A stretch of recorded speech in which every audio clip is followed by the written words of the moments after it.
Saturday morning. My pleasure today is to introduce our guest speaker, Mann, who will talk Redesigning and Adapting ELT Traditions, some practical suggestions. Mann is an English language teacher and materials writer. He is the author or co-author of numerous ELT courses, including the Laser and Optimize series, both published by Macmillan Education, and has given presentations in many countries around the world. In his spare time, he is a partner in a bike shop and cafe bar in England. Mann is a former chairperson of Diesel Please. Enjoy his talk. Thank you. Thank you. Thank you very much. Hello, good morning. Everyone good? Yes. Fantastic. It's really wonderful to be here, so thank you very, very much to the board of TESOL Italy for inviting me. And thank you very much as well to Macmillan and Mondadori for sponsoring me, for bringing me over, putting me up in a nice hotel, and feeding me some wonderful Roman food. So thank you all very much. The great thing, one of the great things about being asked to do a plenary is once they've invited you, you can talk about whatever you like, and they can't really say no. So what I'm going to be talking about over the next 45 minutes is a few different things that interest me, which I've kind of lumped in this umbrella title here. Hopefully they interest you too. If they do, please don't feel you have to take lots of notes. I'll give you my email address at the end. You can send me an email and I'll send you a PDF of all of the slides. When you send me an email, please don't make it too formal. Not dear sir, that makes me feel old. Hi Malcolm, hi Malc, that's fine. Keep it semi-formal or informal, that's totally great. So I want to start by thinking about grammar, because traditionally, of course, grammar plays an extremely important role, whether we like it or not, in the ELT classroom. That's one reason. The other reason I want to think about grammar for a bit is because I love grammar. Do you like grammar? Brilliant. And of course, when there's grammar, there's terminology. And one thing that's actually quite interesting, even with the simplest terminology, we don't always agree. So have a look at that sentence. I've got one word in bold. Is that present simple or simple present? Which do you use with your students? Present simple. Do any of you use the other? Yes. And do you sometimes use both? Yes. Right. Now what about this one? Past continuous. Does anyone call it something different? Past progressive, right. Tends to be perhaps a bit more American, past progressive, and past continuous a bit more European, perhaps. What about this one? What would you call this? Gerund. Do most of you use the word gerund? Any of you not use gerund? Do any of you use something else? Inform. Yeah, I tend to use inform. Gerund to me sounds a little bit old-fashioned, but I know lots of people still use it. Did I tell you about the PDF? Yes, I did. To tell, what would you call that? Just infinitive. So what would tell be? Is that also just infinitive? That's their infinitive. And would anyone call this to infinitive? To plus infinitive? Anyone call it the full infinitive? No. Oh, I do. That's interesting. Now, here's one that we probably all agree on. What is this grammatical structure? Third conditional. Yeah, everyone agrees this is the third conditional. It's very, very interesting because all around the world we use this terminology, 0, first, second, third, and nobody knows why. Have you ever thought about that? No one has any idea why we use those numbers. I had an online discussion with some other writers a while back, and Scott Thornbury, he's traced this back to a book in the 1940s. And then the trail kind of goes cold. Nobody knows who came up with those numbers, but we all use them all the time. And traditionally, is this kind of what you do in your classrooms? This is the kind of traditional approach to conditionals. You probably start with the first conditional, maybe at A1. Yes, so you're nodding? Yeah. And then maybe introduce the 0 in the second conditional a little bit later. And then probably at B1 you're also doing things like unless. And then in C1 you're maybe doing inverted conditionals and should. And you build it up slowly over time. Is that roughly how you approach conditionals? I think most people are nodding. And that's pretty sensible. There's lots of good reasons why we do that. Most course books are constructed that way. It builds them up slowly over time, and each year you're revising the conditionals you did the previous year. So it makes a lot of sense. But there are some disadvantages of doing it that way. The main structures are seen in isolation. There's the first conditional and the third conditional, and we just look at them in isolation. And each structure is something that the students have to learn. And that's because there's no real overview of conditionals as a whole. So what would an overview of conditionals as a whole be like? Firstly, and I think this is often not stressed enough in grammar books, of course we have a condition and we have a result in all conditions. But the interesting thing about results is that there's nothing interesting about them. They follow the normal rules of English grammar. There's nothing strange about the results. I would have bought the shoes, but I didn't have enough money. That's not a conditional. But we use exactly the same grammar. I would have bought the shoes if I had had enough money. There's nothing odd about the results at all. It's the conditions that have the strange tense change. I would have bought the shoes, but I didn't have enough money, past simple, but we don't use that in the conditional. We say, if I had had enough money. And that's where our students have problems. That's what we need to teach. Now, bear with me for a second. I promise this is going somewhere slightly interesting. With conditions, there are two things that we and our students need to think about. There's time and there's possibility. In terms of time, it's either the past or it's now the future or generally, because we lump those together because it would be the same tense. So there's time and there's possibility. In terms of possibility, a condition is either real, so it's likely or it's possible, or it's unreal. It's unlikely, hypothetical, or impossible. You're nodding? You agree? Brilliant. We can put that into a lovely little chart. So we've got time on the left, now, future, generally, and the past. And then we've got possibility along the top. Now remember, we've got 0, first, second, third conditionals. Let's forget mixed, because they're always 0, first, second as the condition, aren't they? Third. So we've got 0, first, second, third. So let's put them into our little chart. And we've got 0 and first there, now, future, generally, real, likely, possible. Everyone agree? Yeah. And we've got second there, and we've got third there. And that's it. That's all our conditionals. That's the conditionals that we teach. But then we look at this chart, and we say, hold on, there's a box that's empty. Is it possible that there is a conditional for the real past, the likely past, the possible past? Is that possible? We don't teach it, doesn't have a name. We have 0, first, second, third, and we've accounted for all of those. Is it possible that there's a secret conditional? A mystery conditional? A conditional that our students are not allowed to know about? A conditional that we're not allowed to teach? Wouldn't it be bizarre if there was?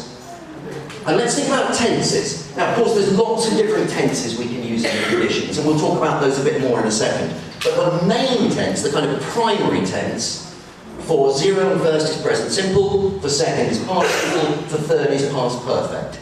If there was this secret, mystery conditional, what tense would it have? Would anyone like to suggest a tense? Present perfect. I think we'd say that's a first conditional. wouldn't we? Present perfect. If you've seen the film, you'll know how it ends. That's actually the first conditional. Shall I tell you? Yes. Okay, this is the secret mystery conditional, and your students will love to hear about this, because it does exist. It's the past simple. It is the past simple, and it doesn't have a name, and I have no idea why it rarely or never appears in course books. But my suspicion is because there's nothing strange about it. It's about the past, and it uses the past simple, as you would expect.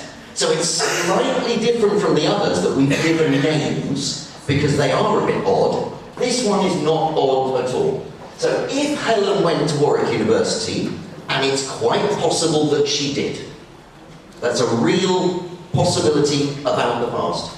And of course, we can use other tenses too, so we can use past continuous. If Dan was working from home yesterday, then we hear the consequence. And as we said, the results of all conditionals follow the normal rules of English grammar. So if Helen went to Warwick University, she probably lived on campus in her first year. If Dan was working from home yesterday, he wasn't in the meeting with Beth. Why didn't he call me? The secret mystery conditional actually exists and is very common in English. So I would say that from B1, B2 and above, it's very important that our students understand, firstly, both of those are correct. And secondly, they have fundamentally different meanings. In the first one, if Karen won the lottery, she'd quit her job. That's just a dream. But in the second one, if Karen won the lottery, and it's quite likely that she did win, and if she has one, I'm going to be her best friend, she won't come into work today. So, your students will love hearing about the secret mystery conditional. And just one other thing about conditionals while we're here. We spend a lot of time, by we I mean teachers and materials writers in course books, we spend a lot of time making sure our students understand that we don't use will in the condition of a zero and first condition, don't we? And then at higher levels, maybe C1, C2, we introduce some exceptions. So for emphasis, if you will do that, if you will stay up late, no wonder you're tired every morning. Or politeness, if you'll follow me, please. But generally, we don't use will, and we spend a lot of time emphasizing that to our students. What I think we often forget to do, and grammar books often forget to say this, is that although we don't use will, we frequently use be going to. If you're going to go to the party, I'm going to live with you in the car. It's very, very common, and yet we often miss it out from grammar books. So although we don't use will, we frequently use be going to. That is grammar for now. 15 minutes perfect. My timing is immaculate. I want to move on now to think about vocabulary. Here is a list of 10 words and phrases which I've selected pretty much at random. I might explain that I haven't selected them at random in a moment, but for now, let's assume this is a random list of words and phrases. Now, obviously, teaching vocabulary, developing students' lexis, is a very complex thing with lots of factors and dimensions. Are we talking about receptive vocabulary, productive vocabulary? Let's keep this simple. Let's think about a word or phrase, and it's going to appear in a reading text. So our students are going to encounter it. They're going to encounter it for the first time. And the question we're going to ask is, at what level of the Common European Framework, what's the lowest level that you're happy for your students to encounter this word or phrase? So for example, number 8, ironic, you're probably not going to introduce that at A1, are you? No? Okay, so let's go down the list, and I just want you to shout out which level is the lowest you'd be happy for your students to encounter this word or phrase. So astronomy. Even A1. Why not? Yeah? Okay. Cabin. A1 again? Yep. Yep. Cutlery. A2. A2 or B1. Yeah. Drought. B2, B1, B2, yeah, okay. Fast asleep. A2, yeah. Fresh water. A1, yeah. Imprisonment. B1, sounds about B1 to me, doesn't it? Ironic. A2, really? Okay. Yeah, that's interesting. Selfie. A1. The animal or plant kingdom. B1. Okay.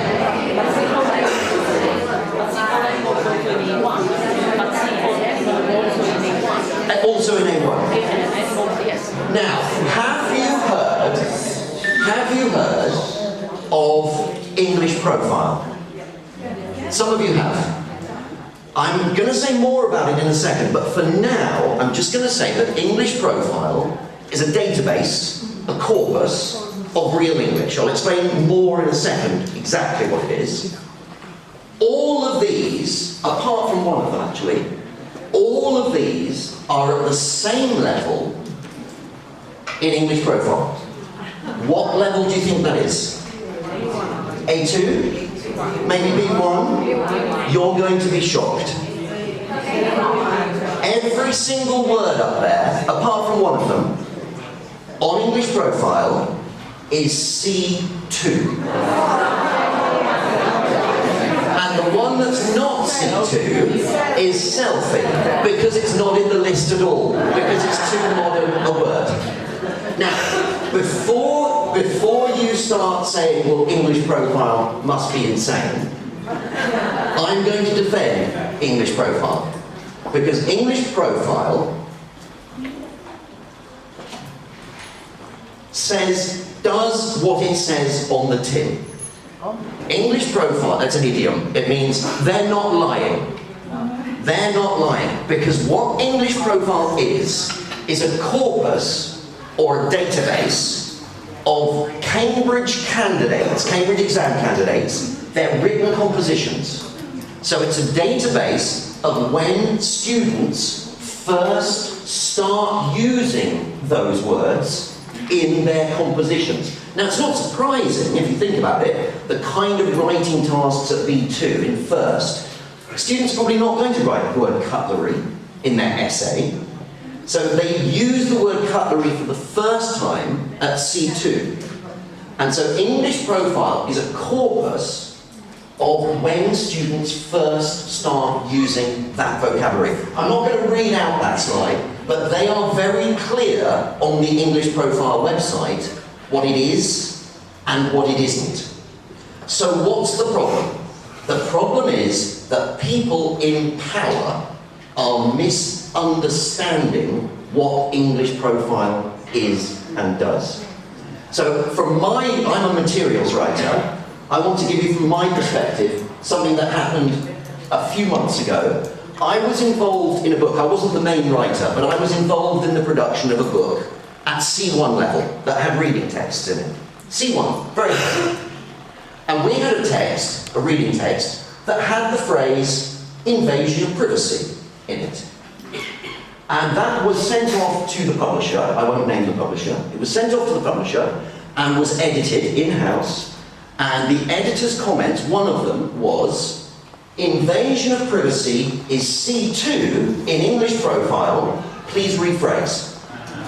You can't use this phrase at C1 in a reading text, we were told. And this is very, very common. Whole courses are being constructed, the word list for each unit is being constructed based on English profile, which is utterly, to me, utterly insane. Because if students are going to use the phrase invasion privacy in a composition at C2 level, they should have encountered it before at, let's say, C1 level. So this way madness lies. So to any writers and editors in the room, we must resist this. To any directors of study in the room, please be very, very careful. I do know schools where they are asking teachers to produce word lists for their students based on English profile. And it's a mistake.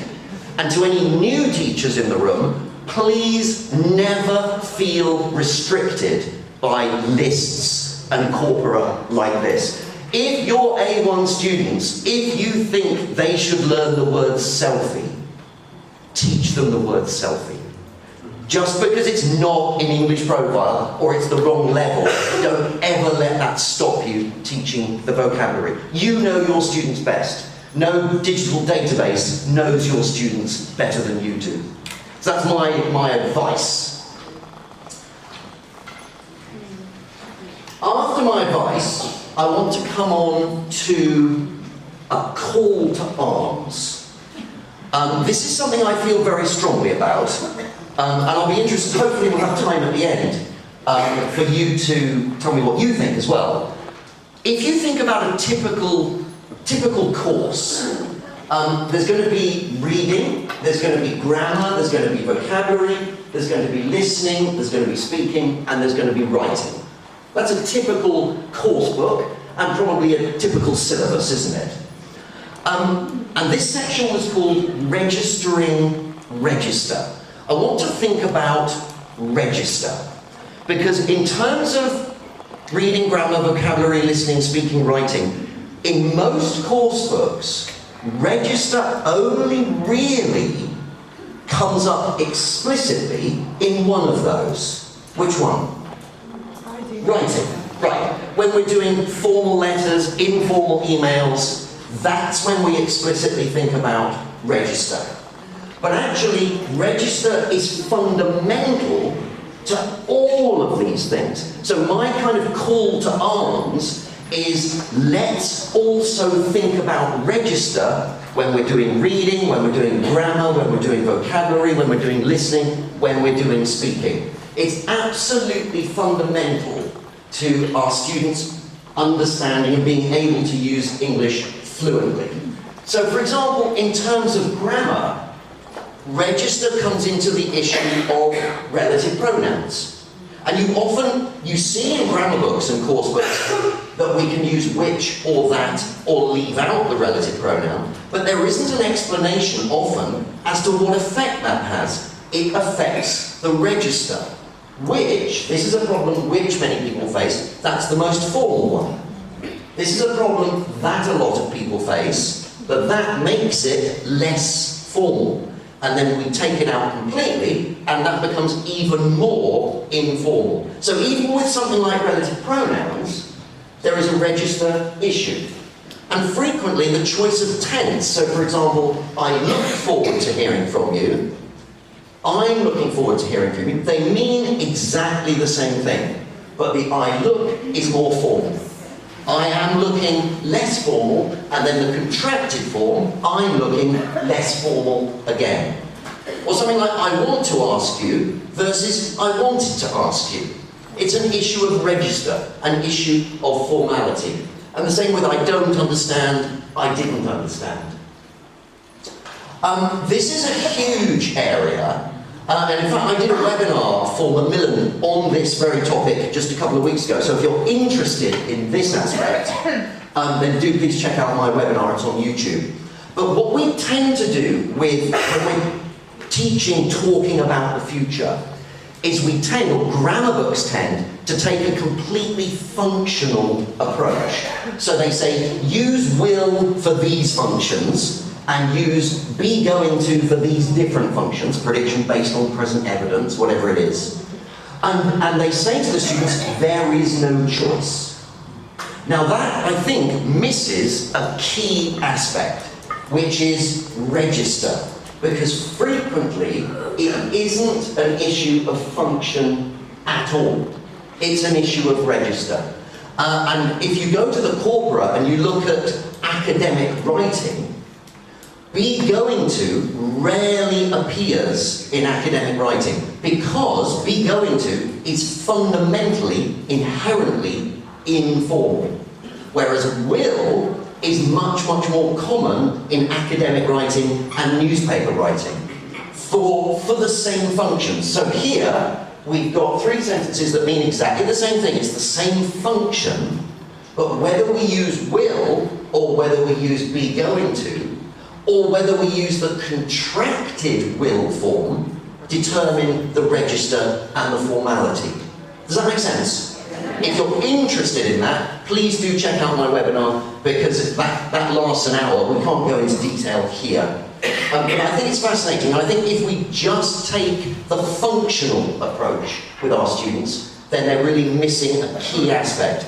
And I just want to say one other thing on this, which is, depending on which books we use, we can be getting our students to spend a lot of time doing these kind of discrete sentences where they've got to choose between will and be going to based on the function. One, it's very boring, and secondly, I'm really not sure it's very useful. If we've got a limited time, I would much rather spend that time getting students, when they are speaking, to use contracted forms. Because it's the students using the full forms, they think they're doing, for example, they're doing the first speaking paper, so they're in the interview. And they kind of, I think what's going on in the student's head, partly is they haven't had enough practice, but also they're thinking, I'm in a formal situation. I've got to speak formally. And so they use the full form. This weekend, we are going to visit my grandparents. Or this weekend, we will visit my grandparents. And it really doesn't matter which one they use, but it sounds wrong if they're using the full form. So as far as I'm concerned, the most important thing we can get our students to do is use short forms when they're speaking. And that isn't easy. Look, if you look at here, it looks like Brexit will be a disaster. Brexit will. Now, that's actually a little bit difficult to say. You really need to practice that. But we say it all the time in English. Looks like Brexit will be a disaster. So we've got to get our students to practice using the short forms. Same with vocabulary. We're very good at teaching phrasal verbs. Put up with means tolerate, and idioms, in a nutshell, means basically or essentially. But if we don't tell our students and teach our students when it's appropriate to use them and when it's not appropriate to use them, then we're not giving our students all the information on need. And ironically, it's usually the strongest students who then suffer, because a strong student has learned, in a nutshell, oh, I've learned a new idiom, I want to use it, but then they use it in an essay, and it's the wrong register. The weaker student, they didn't learn it anyway, so they're not going to bother using it. So, the same thing with discourse markers. We're good at teaching discourse markers, they appear in most course books, but if our students don't know when they can use them, which ones are appropriate for academic writing, which ones are appropriate for articles, which ones are appropriate for speaking, then we're not giving them all the information they need.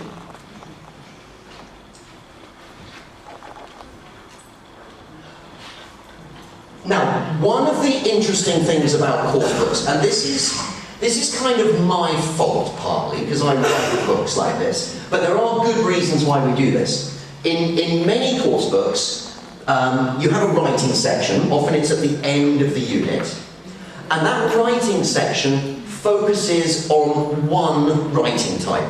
So here, for example, Unit 1, informal letter. And so you do your informal letter with your students for a week or two, and then you kind of say, we've done that, and you move on to Unit 2, and Unit 2 is article. And then you do that for a week or two. Unit 3 is essay. Is that how most course books are constructed? Yeah. Now the problem with that, there are lots of good reasons why we do that, but the problem with that is that what we're doing is we're looking at those writing types in isolation, and we're not comparing them in terms of register. So this is a very simple but very effective thing that you can do with your students. Halfway through the year, or at the end of the course, make a little chart like this. So down the left-hand column, we've got the units and we've got the composition type, the task type. So informal letter in your course book.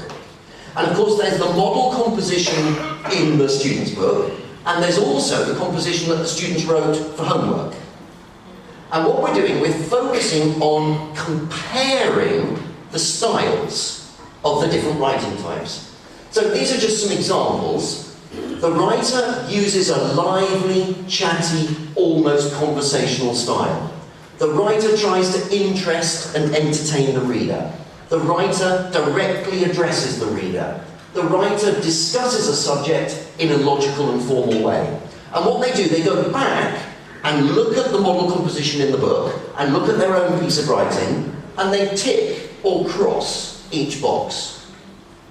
And then when you come to class, they've done that at home probably for homework, then you come to class and you do it as a competition and you get them to race through, and instead of just providing a tick or a cross, they've got to come up with an example. So because on page 23 it says in this sentence in the composition, or in my own piece of writing, this. And you can really go into detail, because register is a really difficult thing, I think, for our students to grasp. There are so many aspects to it, so many different dimensions.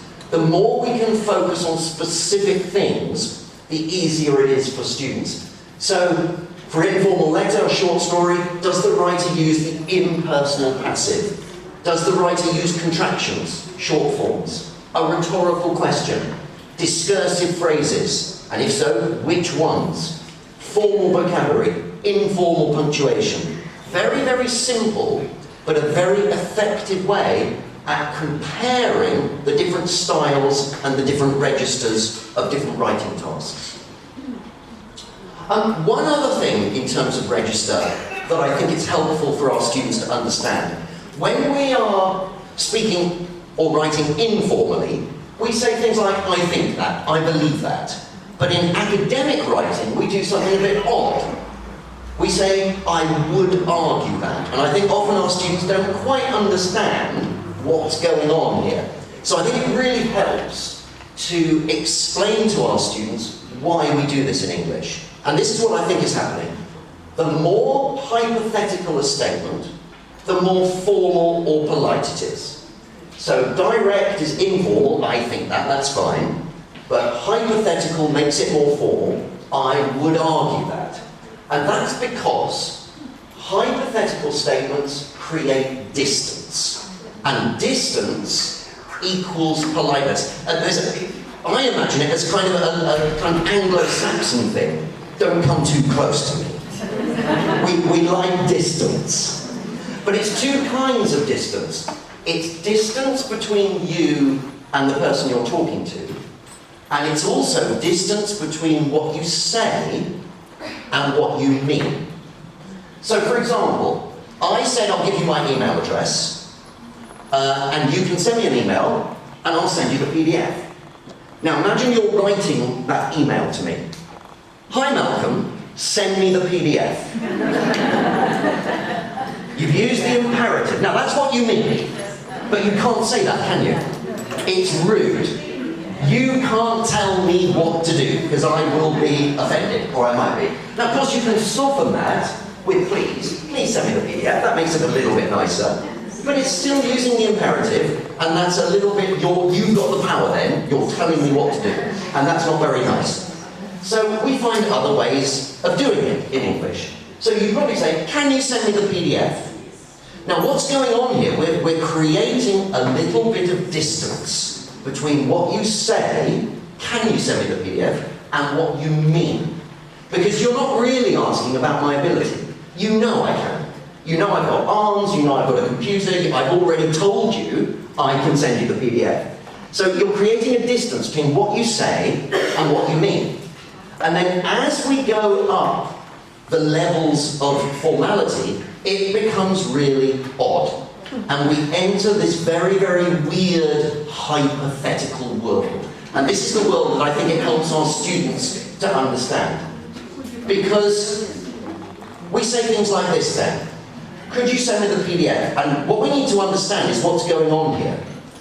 When you say that, what you're saying is, I don't want the PDF. I'm not asking for it, but hypothetically, second conditional, if I wanted the PDF, could you send it to me? Isn't that peculiar? But that's what we do.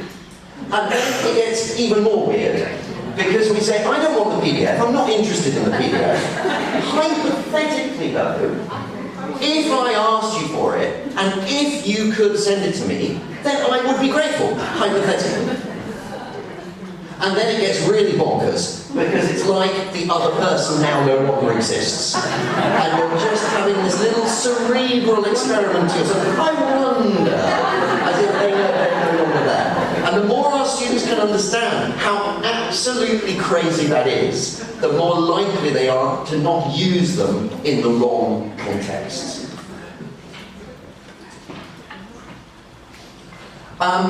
Just the last 5 minutes. This is my current pet hate. Now, I hate to sound like a grumpy old man. I'm really a very optimistic, positive person. But this really, really is starting to annoy me. How many of you are on Facebook? Yeah, lots of you. I don't post much on Facebook anymore. I'm more of an Instagram person myself these days. But I do lurk, and I do go onto Facebook every day to see what other people are posting. I'm friends with hundreds of English teachers all around the world. And more people are posting things like this. I know you can't see that very clearly. I'll read it out in a second. But this is teachers posting things like this, I presume, for their colleagues, and I presume also for their students. So it says things like, I know you can't read it, so I'm going to read it. Instead of laughed, use snickered, chortled, guffawed, crowed, cackled, hauled, hee-hawed, bellowed. Now the only sensible response to that is no, don't. Instead of funny, use laughable. Now there's quite a difference between that joke you told last night was funny and that joke you told last night was laughable. You've got to be really careful. So these have absolutely no context. They are giving utterly bizarre advice, and frequently they are full of mistakes. So that should say very quiet, but it says very quite. Very quite silent. But instead of very empty, say desolate. Well, I'm not even sure we say very empty, but this glass is desolate. Absolutely insane. They are full of mistakes, as I just said. This is just another example. This is adjectives, and it's got interest. Well, interest is not an adjective. And the ones I've marked with an arrow, really, I'm comfortable in my slippers. That's kind of the best example I can come up with of comfortable in. The only thing I think that these things show is how essential it is to have a teacher. Because without a teacher, you can't make sense of any of this. A teacher will say, well, that's wrong, that's rubbish, and the teacher will provide some context. So for me, the positive thing is these demonstrate teachers are not disappearing. We absolutely always will need teachers. But I beg you, it's interesting actually, it's in some countries more than others. I think where teachers are perhaps less well-trained, perhaps. It's not usually in Europe, but it's a worrying trend. So I beg you, please don't post things like this on Facebook. I know you've all seen this before, but I think this kind of sums up the principle. Just because you read it on the internet doesn't necessarily mean it's true. The wise words there of Abraham Lincoln. But of course, that's not Abraham Lincoln, is it? Who is it? It's George Washington. Very, very So the end is nigh. That is basically, I'm 4 minutes early, so let me just summarise, and then we've got a couple of minutes for final questions or comments from the audience. So the end is nigh. We need, as an industry, as a profession, we need to continually think about the things that we do and ask ourselves how we can do them better. Just because, for example, the grammar book only has 0, first, second, third conditional, actually when we start to think about it, well, maybe there's a missing secret one. Maybe our students need to know that. How can we do things better? How can we do grammar better? How can we give our students the information they need in terms of register? Challenging, questioning the status quo is absolutely essential. For new teachers, you can come into the profession and be a little bit overawed by, well, we have to do it this way. They've always done it this way. I think it's vital to always challenge that. But also challenge and question those doing the challenging and questioning. I would love it if in the next couple of minutes someone in the room disagrees with something I've said over the last 40 minutes. That would be wonderful.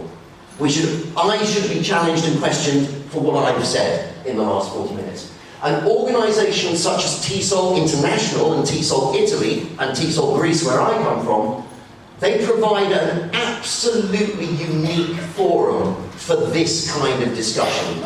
So I just want to say well done everyone for being a member of TESOL Italy and for coming out on your Saturday as well. It's absolutely fantastic. So that's all I have to say.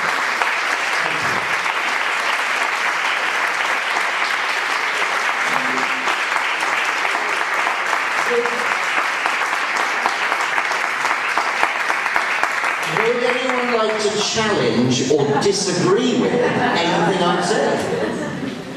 Any comments or questions? Yes? Would you like the microphone? Yeah. Just very short, this thing on the letter writing, the email writing. Yeah.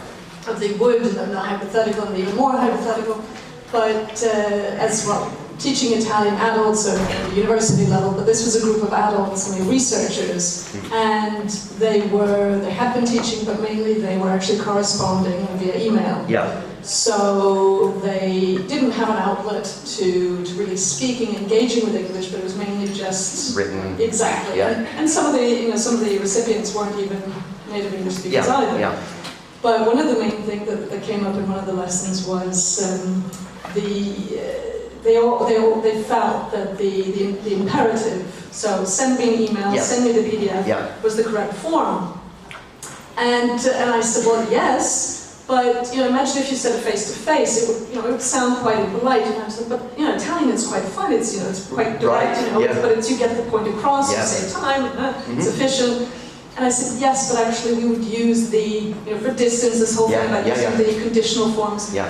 And exactly, it was just not sort of, contradicting you, but actually, agreeing, saying this thing about, they thought that using the more conditional, or it would be, I would be grateful if you could, that sort of thing.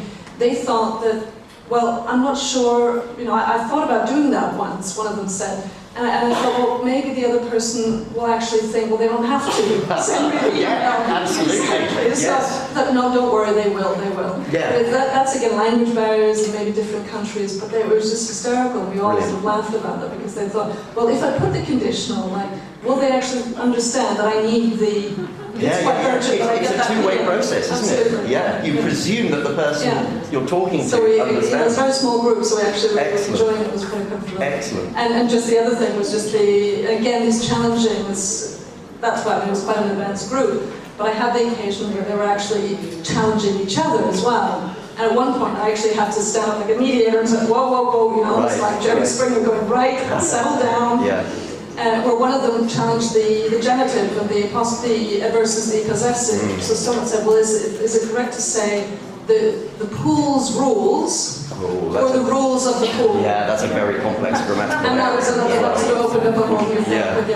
Brilliant, brilliant. Thank you very much. And just on that final point of if you want the PDF, then you're going to have to send me an email. Yeah? Let me just reiterate that it should be semi-formal or informal, not formal. So I don't want you to say, I wonder if, don't use the very formal ones. Can you send me the PDF is absolutely fine. And a little please on the end would also be nice.